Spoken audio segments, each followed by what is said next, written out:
제가 어렸을 때 저희 부모님에게 항상 하던 얘기가 있었어요. 뭐냐면 형하고 똑같이 해달라고. 그런데 우리 둘째가 그러더라고요. 항상 보면 왜 형은 저렇게 해? 나도 똑같이 해줘. 근데 알고 보면 둘째가 항상 더 많이 갖고 더 많이 먹거든요. 근데도 형이 하나만이라도 더 가지면 막 난리가 나는 거예요. 그러면서 똑같이 해달라 그러는 거예요. 우리는 항상 동등한 대우받기를 원하는 것 같아요. 우리가 하나님 앞에서도 마찬가지 아닌가요?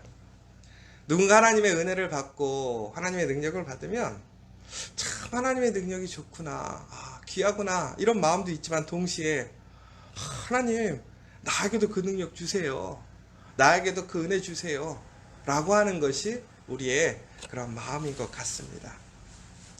그런데 오늘 다시 한번 우리에게 이렇게 얘기를 하셔요. 사람들 사이에 시비가 생겼을 때 우리가 어떻게 재판해야 되는가. 그런데 은혜도 동일하지만 우리가 무엇인가를 판단하고 결정하는 일도 동일하게 결정해야 된다라고 이야기를 하고 있습니다. 특별히 재판이라는 것은 시시비비를 가리는 것이잖아요. 무엇이 옳은가 무엇이 그른가를 가리는 판단입니다. 그런데 바로 그때 재판을 하는 사람은 어떻게 해야 되느냐? 어떤 관계나 감정, 자기의 판단에 따르는 것이 아니라 말씀을 기준으로, 그 법을 기준으로 의인은 의롭다 하고 악인은 정죄하라 라고 얘기를 하고 있습니다. 근데 요즘 우리가 세상에 대해서 많이 욕하잖아요. 왜 그러냐면 유전, 무죄, 무전, 유죄. 그리고 같은 법이라도 힘 있는 사람들, 또 무엇인가 특권을 누리는 사람들에게는 그 법이 동일하게 적용되지 않는 것을 보면서 우리는 공정한 사회, 우리 공평한 사회를 해야 된다라고 얘기를 해요. 근데 아이러니하게 그런 공정한 사회, 공평한 사회를 외치던 사람들도 또 요즘에 보면 몇몇 사람들은 오히려 자신의 특권을 누리거나 자신이 다른 사람과 다른 대우를 받기를 원하고 또 그것을 당연하게 생각하는 모습들을 좀 보게 됩니다. 그런데 우리가 하나님 앞에서는 어떻게 해야 되느냐? 그렇지 않다라는 거예요. 하나님 앞에서는 우리가 무엇인가를 판단하고 결정할 때에 우리는 우리의 어떤 친분이나 내가 생각하는 일들, 나의 유익에 상관없이 온전히 법 앞에서 살아가는, 법에 따라서 온전히 결정하는 사람이 되어야 한다는 것이지요. 바로 그것이 명예로운 사람이라는 것입니다. 여러분, 우리가 그리스도인으로 살아가면서 우리가 지켜야 할 여러 가지가 있는 것 같아요. 그런데 요즘 우리는 정말 그리스도인이라는 그 이름, 하나님의 자녀라는 그 이름의 명예를 지키지 못하고 살아가는 것 같습니다. 오히려 세상 사람들은 그것을 귀히 여기고 그것을 얻고자 부단히 노력해요.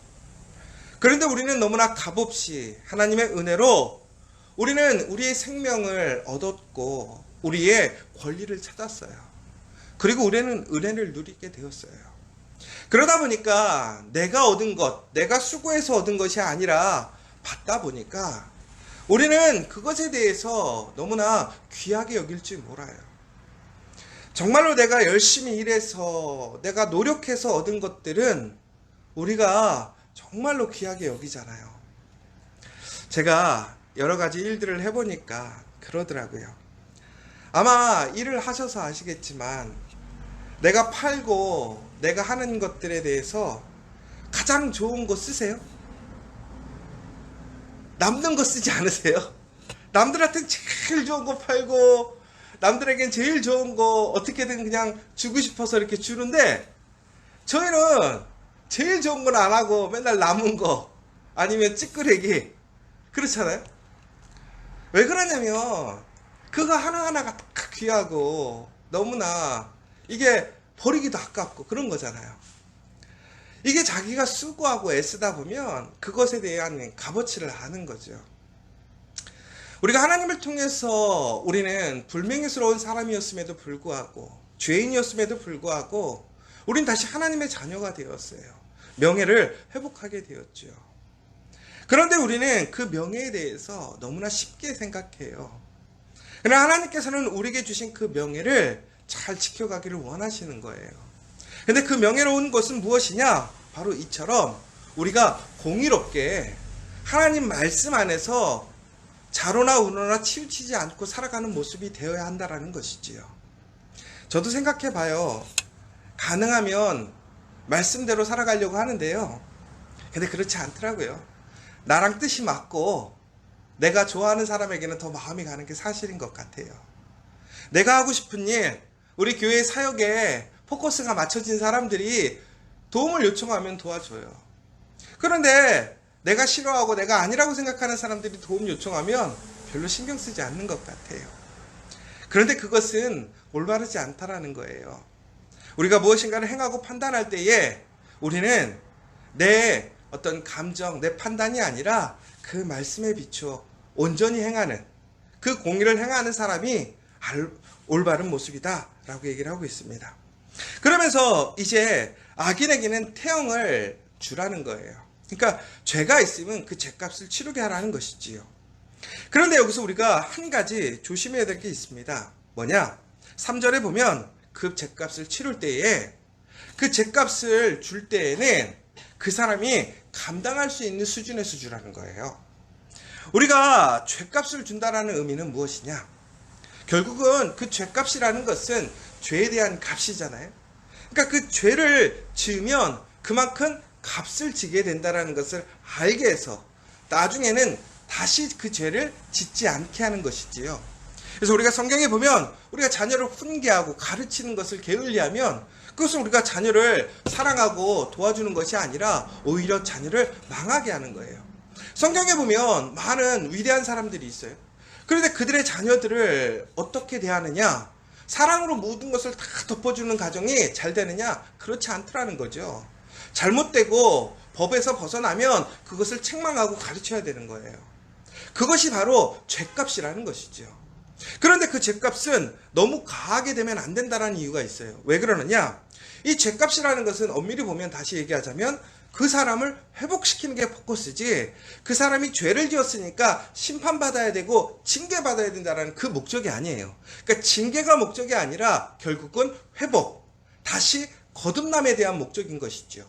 그런데 징계가 너무 심하면 어떻게 된다는 거예요? 그 사람이 상하면 결국은 회복되지 못하는 거죠. 그러니까 우리가 그 본래의 정신을 가지고 그 사람에게 기본적으로 주어져 있는 권리라는 것이 있어요. 왜? 하나님께서 그 생명을 살리기 위해 예수의 생명을 그 생명에게 주었기 때문에 그 한 사람 한 사람들은 너무나 존귀하고 귀한 사람이라는 거예요. 그러니까 하나님께서는 죄값을 치르더라도 심판을 받음으로 인해서 그들이 다시 회복되어질 수 있다면 그들에게 심판과 징계를 하시려고 하는 목적이었다는 것이지요. 그런데 우리가 항상 기억해야 될 것은 그 한 사람 한 사람들의 가치, 그 사람들의 권리를 최소한으로는 우리가 지켜줘야 한다는 거예요. 정말 우리가 보면 정말 말 같지도 않은 사람들이 있잖아요. 정말 저건 아니야라고 생각하는 사람들도 있어요. 그럼에도 불구하고 우리가 그 사람들 앞에서 그 사람들을 온전히 낙인 찍거나 혐오하거나 비판하지 않는 이유가 무엇입니까? 우리가 요즘 세대에 보면 말씀에서 벗어난 사람들이 많이 있어요. 그것을 옳다고 주장하는 사람들이 있어요. 그러나 우리는 그 주장이 분명히 틀리다고 이야기는 해야 되는 거예요. 그러나 그 한 사람 한 사람들을 우리는 구별하고 분리하는 것이 아니라 그 한 사람 한 사람들을 어떻게 해야 돼요?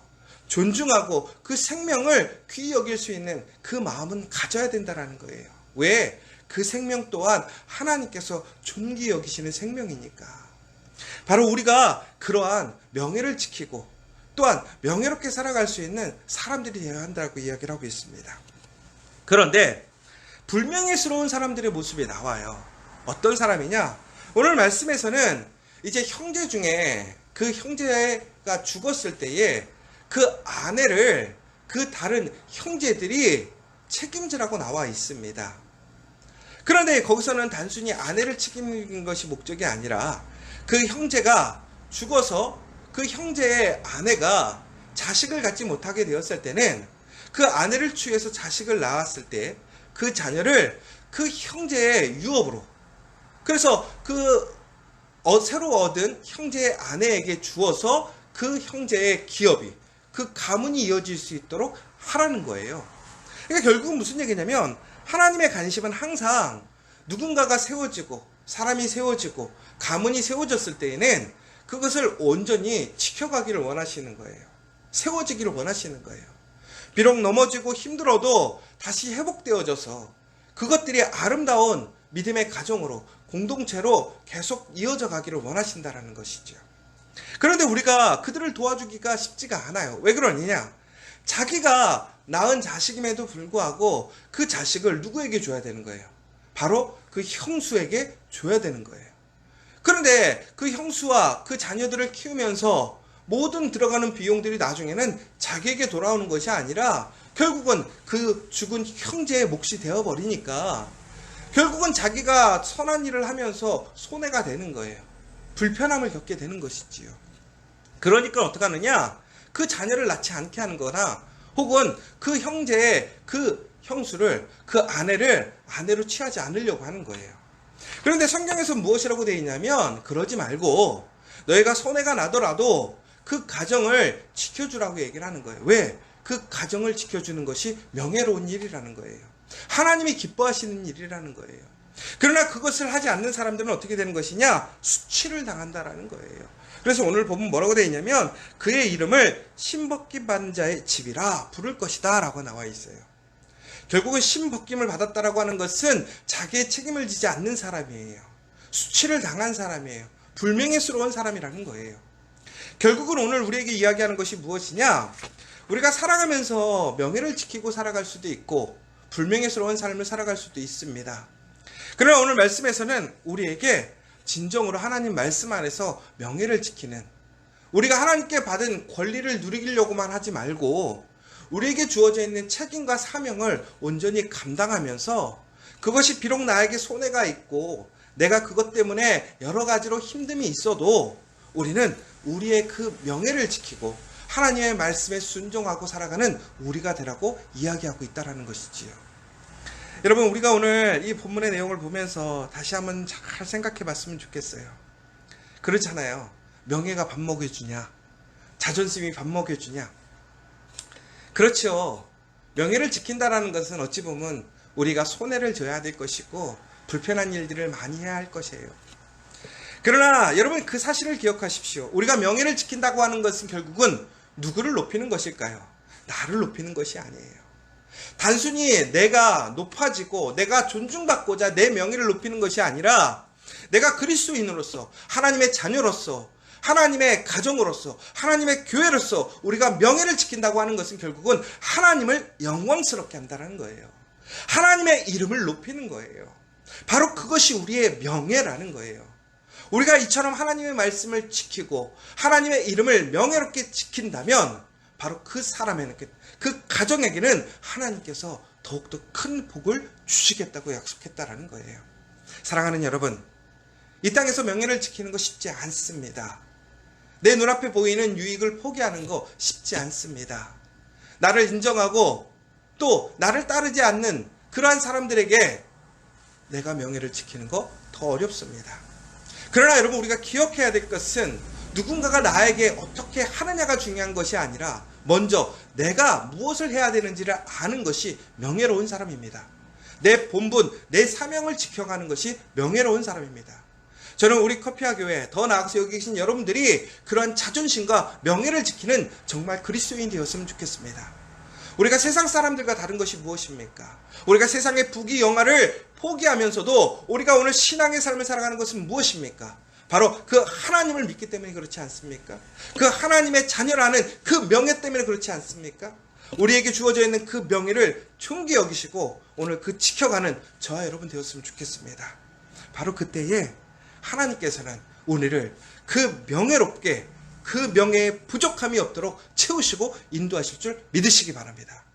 오늘 성경에 보면 그 명예를 지켰던 사람들, 하나님께서 어떻게 하셨습니까? 하나님의 이름에, 하나님의 그 명예를 지키려고 자기의 모든 것을 포기하고 헌신하며 나아갔던 사람들이 어떻게 되었습니까? 무너졌습니까? 넘어졌습니까? 아닙니다. 오히려 그 사람들이 높아졌습니다. 세워졌습니다. 하나님께 사용되어짐으로 하나님의 능력을 경험하게 되었습니다. 바로 그 명예 가운데 하나님의 능력이 있는 줄 믿습니다. 오늘 이 시간 다시 한번 하나님, 내가 세상의 자존심이 아니라 하나님의 명예를 지키는 사람이 될 수 있도록 하나님 나를 지켜주시고 좌로나 우로나 치우치지 않고 오직 말씀으로 내가 그래서 그것으로 인해서 판단받고 사람들에게 오해받을 수 있을지언정 그럼에도 그 말씀으로 나아갈 수 있는 제가 될 수 있도록 함께 기도해 주시면 좋겠습니다.